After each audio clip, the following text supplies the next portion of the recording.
একাদশ বৎসরের এক শিশু, নাম ছিল কমলাক্ষ। প্রতিদিন পিতা সকালবেলা স্নানাদি সমাপন করিয়া মায়ের পুজো করার জন্য মন্দিরে যেতেন, রাজপ্রাসাদে যেতেন। একদিন শিশুপুত্র কমলাক্ষের মনে বাসনা জাগলো, পিতাকে লক্ষ্য করে বলেন, ও বাবা, আমি প্রতিদিন লক্ষ্য করি তুমি সকালবেলা প্রতিদিন স্নান আদি সমাপন করে তুমি যেন কোথায় চলে যাও। আজকে আমার মনে বাসনা হয়েছে আমিও তোমার সঙ্গে আজকে যেখানে যাও তুমি, আমি সেখানে যাব। এবার এই জগতে যদি কোনো সন্তান মা বাবার কাছে কোনো বায়না ধরে, বাবা মার কর্তব্য কিন্তু সন্তানের বাসনা পূরণ করে, তাই না বাবা? তাহলে আজকে অদ্বৈত আচার্য শিশুপুত্র কমলাক্ষ পিতার সঙ্গে চললেন রাজপ্রাসাদে। প্রতিদিন রাজ্যে পুজো হয়, একদিন দুই দিন করে প্রতিদিন যেতে লাগলে হঠাৎ একদিন দিব্য সিন্ধু রাজার নয়নে ধরা পড়ল।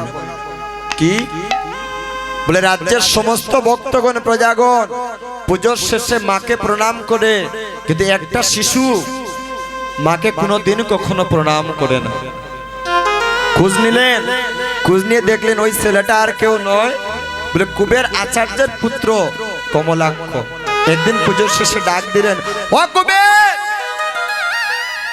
কুবের শোনো শোনো, আমি প্রতিদিন লক্ষ্য করি আমার রাজ্যে পুজো হয়, পুজোর শেষে তুমিও পর্যন্ত মাকে প্রণাম করো,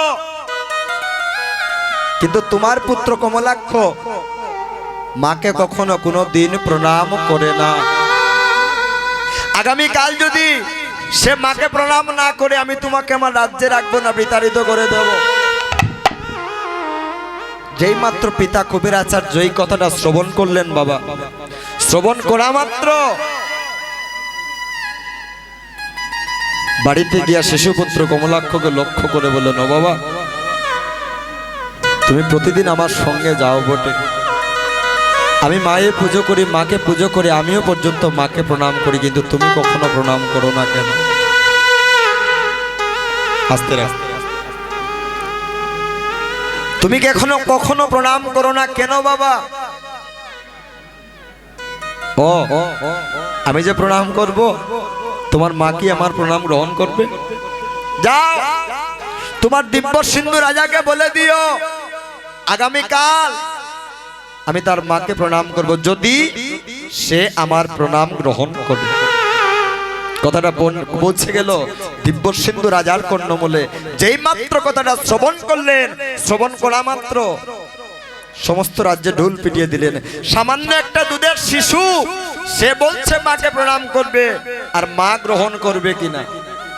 এবার প্রতিদিনের নে রাজ্যে পুজো হলো, অদ্বৈত আচার্য শিশুপুত্র কমলাক্ষ মাকে প্রণাম করার জন্য মন্দিরের সিঁড়ি আছে, আদ্যাশক্তি দশভুজা মা মন্দিরে দাঁড়িয়ে আছেন। এমন সময় যেই মাত্র শিশুপুত্র কমলাক্ষ মাকে প্রণাম করার জন্য একটা চরণ একটা শির উপরে রাখলেন, রাখা মাত্র সমস্ত কাঠামটা কমলাক্ষের চরণে লুটিয়ে পড়ল। হরি বল। কেন? বলে স্বামী স্ত্রীর চরণে প্রণাম করার পূর্বে স্ত্রী স্বামীর চরণে পড়ে গেল।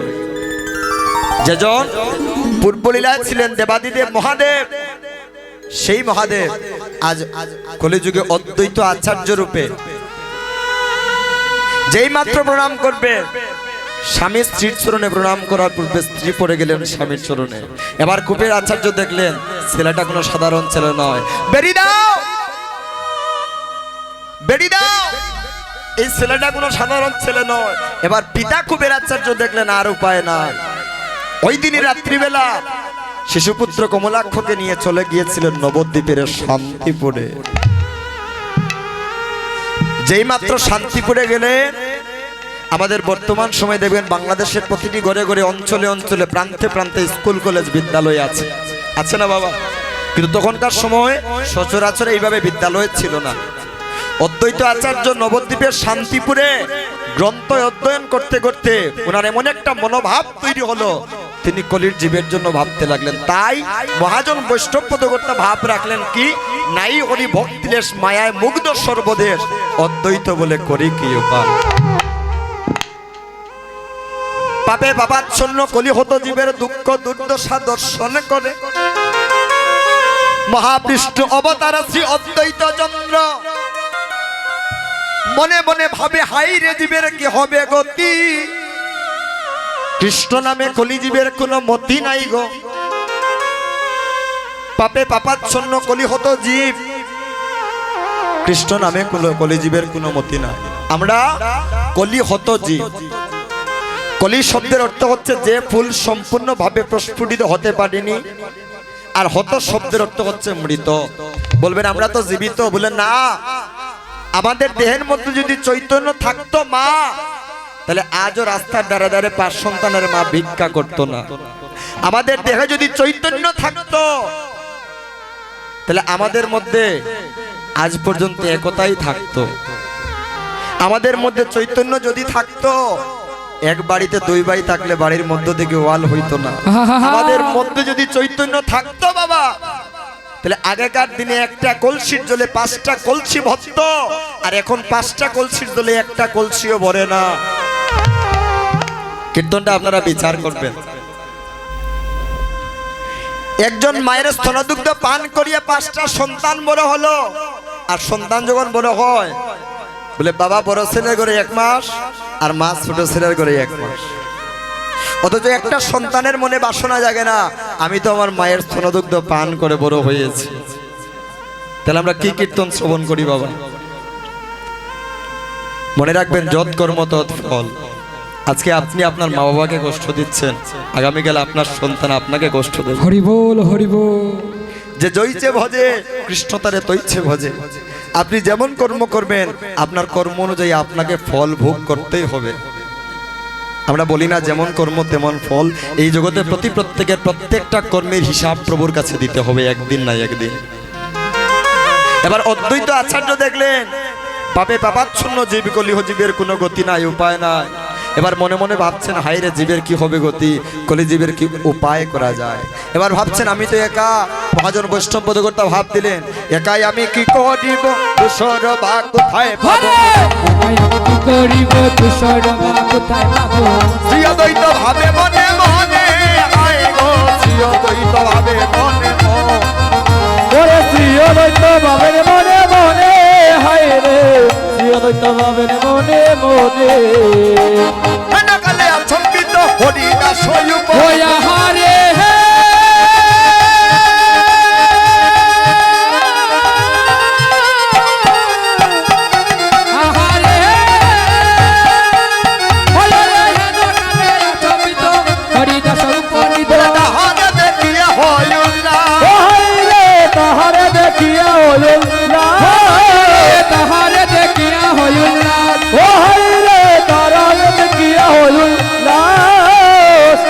হইল আইলা তুমি পাপরে করেছি, হইল আইলা তুমি পাপরে করেছি আমি। প্রভুরে আনিতে কোন সূত্র, প্রভুরে আনিতে কর সূত্র। এবার প্রভুরে আনিতে কোন সূত্র, ওরে প্রভুরে আনিতে কর সূত্র। প্রণাম করিয়া কই হরিদাস মহাশয়, হইয়া হারে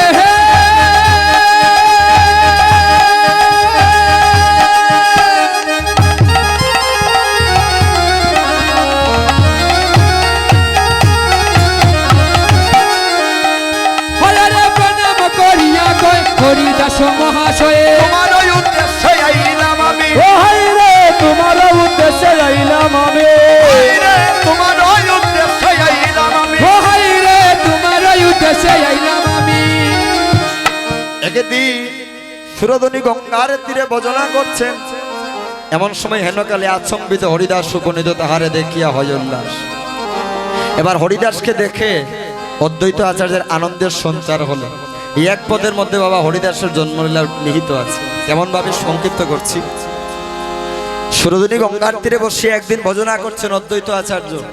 এমন সময় দেখলেন সুরধনী গঙ্গার জলের ঢেউয়ের সঙ্গে সঙ্গে একটা মৃতদেহ ভেসে আসছে, একটা মৃতদেহ ভেসে আসছে। তা অদ্বৈত আচার্য চমকে উঠলেন, মৃত ব্যক্তির বদনে তো কখনো কৃষ্ণ নাম হতে পারে না। জলের মধ্যে নামিয়ে ওই মৃত ব্যক্তিকে পারে তুলে আনলেন। যেই মাত্র পারে তুললেন, দেখলেন যার সমস্ত অঙ্গে শুধু বেত্রাঘাত আর বেত্রাঘাত। একই তোমার অঙ্গে এত আঘাত কেন? বলে এগুলো আঘাত নয়, এগুলো কৃষ্ণ নামের অলঙ্কার। যাকে 22 বাজারে বেত্রাঘাত করা হয়েছিল কৃষ্ণ নাম করেছিল বলে, অদ্বৈত আচার্যকে হরিদাস দেখতে পেয়ে বললেন, আপনি আমাকে স্পষ্ট করবেন না, স্পর্শ করবেন না। কেন? বলেন আমার নাম হচ্ছে হারেশ। না, যার বদনে হরি নাম, যার বদনে কৃষ্ণ নাম, তার নাম কখনো হারেশ হতে পারে না। আজ থেকে তার নাম হয়ে যাবে হরি। এবার হরিদাসকে দেখতে পেয়ে অদ্বৈত প্রভুর মনে আনন্দের সঞ্চার হলো। লক্ষ্য করে বললেন, প্রভুরে আনয়ন করার সূত্রটা তুমি আমাকে বলে দাও। এবার কি পেলেন? তুলসী মাত্রেন ধল জলস্য চলুকেন বা বিকৃণিত সামাকমানাং ভক্তব্য ভক্তবৎসল। কি বলে? 1 গণ্ডুর জল, একটি তুলসী পত্র যে করে গোবিন্দ চরণে অর্পণ, তার ঋণ শুধিবারে কৃষ্ণ আমার করণীয় চিন্তন। যেই মাত্র কথাটা শ্রবণ করলেন, দৃঢ় সংকল্প করলেন, আমার নাম যদি অদ্বৈত হয় আমি তাকে আনবই আনবো। তাই 1 গণ্ডুর জল একটি তুলসী পত্রের দ্বারা নিত্য সুরধনী গঙ্গার জল অর্পণ করছে। মহাজন বৈষ্ণব পদকর্তা ভাব দিলেন। কেমন ভাবে? 1-2 দিন নয়, কতদিন ডেকেছেন? 14 বছর। ঝড় তুফান বৃষ্টিকে অপেক্ষা করে অনাহার অনিদ্রায় 14 বছর ডেকেছেন। দেখে যাও বৃন্দাবনের কানাই বলাই, একবার এসে দেখে যাও তোমার কলিজীবের কি দুঃখ দুর্দশা। ডাকছেন ভক্ত যখন ভগবানকে ডাকে, ভগবান কি করে থাকতে পারে বাবা? যদি কোনো ভক্ত কায় মনো বাঞ্ছা করে তার চরণের শরণ নে, ভগবান বলে আমি আমার ভক্তের কাছে বিকিয়ে যাও। যদি কোনো ভক্ত কায় মনো বাঞ্ছা করে আমার চরণের শরণ নে, আমি থাকি সেখানে, সে আছে যেখানে, যদি ডাকে আমায় ভক্তি প্রেম। হরি বল, হরি বল। তাহলে ভক্ত যখন ভগবানকে ডাকে, ভগবান কিন্তু করে থাকতে পারে না। তাহলে অদ্বৈত ডাকছেন কেমন ভাবে? আজকে নিত্য সুরধনী গঙ্গার জলে অর্পণ করছেন। তাহলে ভক্ত যখন ডাকছেন, মহাজন বৈষ্ণব পদকর্তা ভাব দিলেন, ডাকে গঙ্গার জল তুলসী দিয়া গো, ডাকে গঙ্গার জল তুলসী দিয়া গো, ডাকে গঙ্গার জল তুলসী দিয়া গো, ডাকে গঙ্গার জল তুলসী দিয়া গো, ডাকে নয়ন জলে বুক বাসাইয়া, ডাকে গঙ্গার জল তুলসী দিয়া গো, ডাকে নয়ন জলে বুক বাসাইয়া, ডাকে গঙ্গার জল তুলসী দিয়া গো, একবার দেখে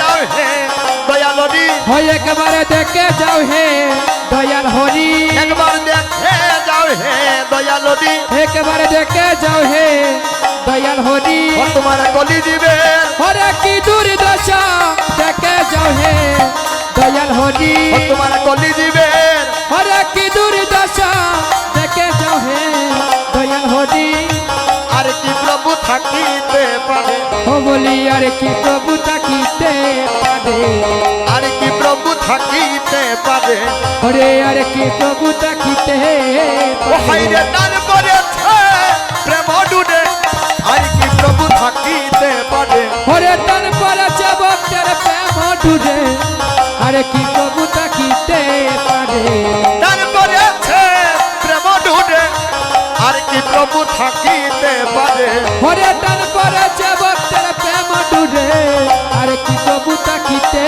পারে, দাও দর্শন সচিনন্দ, তুমি দাও দর্শন সচির নন্দন, তুমি দাও দর্শন সচির নন্দ, তুমি দাও দর্শন সচির নন্দন, তুমি পুরা ভক্তে, ভক্তের মনে রাখি চন দাও দর্শন সচির নন্দন, তুমি পুরা ভক্তে, হরে মনে রাখি চন দাও দর্শন সচির নন্দন, অবতীর্ণ হলে এ নদিয়ায়, ও হায় রে অবতীর্ণ হলে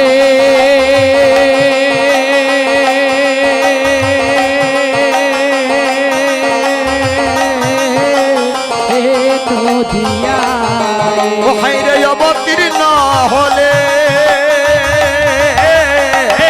নদী নদিয়ায় গো, অতিবের ভাগ্য বলে অবতীর্ণ হলে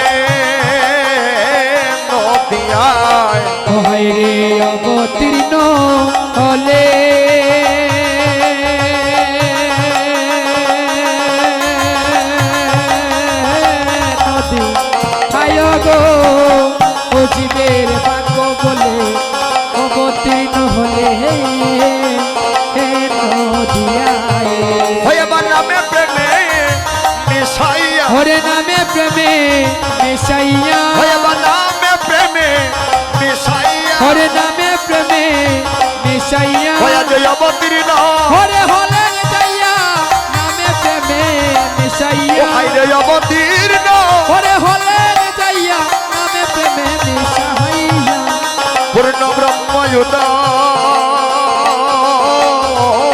নদিয়ায় হায় রে পূর্ণ ব্রহ্ময়ুত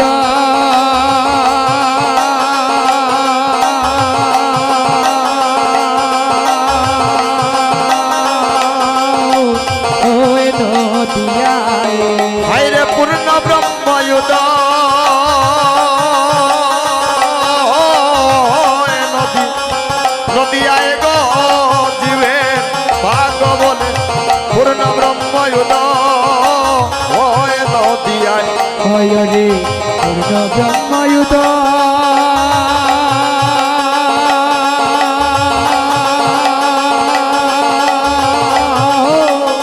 ওই নদী হায় রে ও জীবের বাক্য বলে পূর্ণ ব্রহ্ময়ুত ওই নদিয়ায় হয়ে বা নাচিয়া নাচিয়া নাচিয়া এলো হরে নাচিয়া নাচিয়া নাচিয়া হায়েছো নাচিয়া নাচিয়া নাচিয়া এলো হরে নাচিয়া নাচিয়া নাচিয়া হায়েছো ওই নিতাই বাইকে সঙ্গে নিয়া নাচিয়া নাচিয়া নাচিয়া এসো হরে নিতাই বাইকে সঙ্গে নিয়া নাচিয়া নাচিয়া নাচিয়া এসো তোমার গোদা দদ বামে লইয়া নাচিয়া নাচিয়া নাচিয়া এসো হরে গদা হাদর বাবে লইয়া নাচিয়া নাচিয়া নাচিয়া এসো নাচিয়া নাচিয়া নাচিয়া এসো হরে নাচিয়া নাচিয়া নাচিয়া হায়েছো নাচিয়া নাচিয়া নাচিয়া এসো হরে নাচিয়া নাচিয়া নাচিয়া এসো তোমার নিতাই বাইকে সঙ্গে নিয়া তুমি নাচিয়া নাচিয়া নাচিয়া এসো নিতাই বাইকে সঙ্গে নিয়া তুমি নাচিয়া নাচিয়া নাচিয়া এসো গৌর হে এসো হে গৌর হে গৌর হে এসো হে গৌর হে এসো হে ভক্ত যখন ভগবানকে ডাকে বাবা